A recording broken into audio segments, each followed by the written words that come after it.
The Sioux Falls School District is holding elections for open seats on the school board.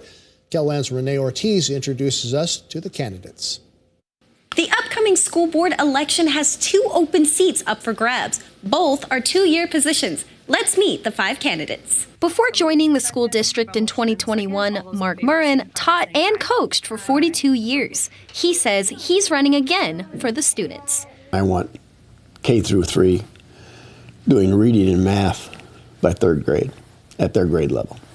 Because that's huge, because after 3rd grade you read to learn. So if you haven't read, your reading's behind, you're behind for a long time. So that's a big one. And then attendance. We're working very hard, but we just need help. Gail Swenson spent 41 years in education. She spent 23 years as a teacher and spent nearly 2 decades in administration. I want to make sure that we're engaged in kids' learning. Secondly, I'm very concerned about safety, not only for our children, but for the staff who work in those buildings. And thirdly, I want to continue with excellence. Excellence in buildings and programming and making sure that the opportunities we give our kids are top-notch. Pat Starr represented northeastern Sioux Falls in the city council.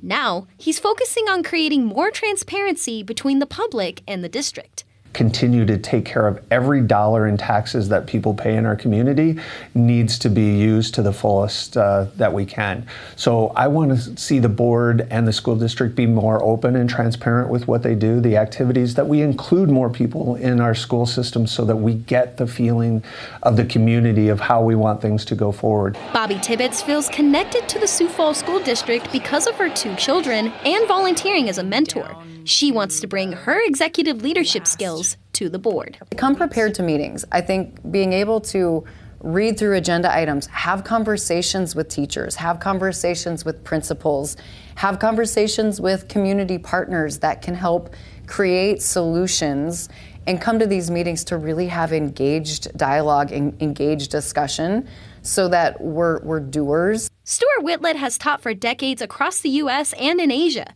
He wants to be a voice for teachers and parents while also focusing on taxes. With classroom management, the kids test you. If you can pass their test, they're going to let you teach them. And so we have to train our teachers how to deal with these issues. I think the school board has to be looking downrange to help it, to make it better for the teachers, better for the students, better for the parents, better for the taxpayers. You can cast an absentee ballot until April 8th and vote in person from 7 a.m. to 7 p.m. on April 9th.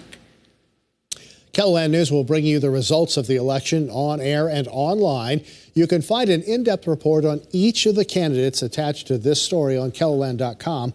Also, this weekend's edition of Inside KELOLAND will spend time looking at both the school board and the Sioux Falls City Council races. This will air tomorrow and Sunday right here on KELO TV.